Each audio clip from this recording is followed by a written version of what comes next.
திருவண்ணாமலை மாவட்டம் வந்தவாசி அடுத்த தென்னாங்கூர் அரசு கலைக்கல்லூரியில் படிக்கும் மாணவர்களுக்கு போதிய அரசு பேருந்து இல்லாததால் ஆபத்தான முறையில் பயணம் செய்யும் அவலம் ஏற்பட்டுள்ளது.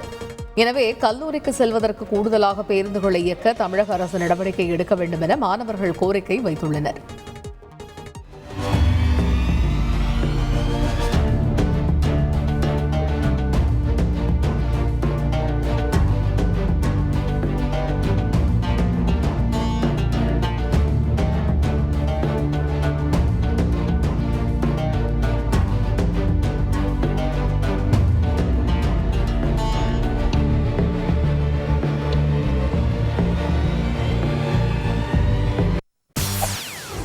செய்திகளை உடனுக்குடன் தெரிந்து கொள்ள உடனே சப்ஸ்கிரைப் பண்ணுங்க.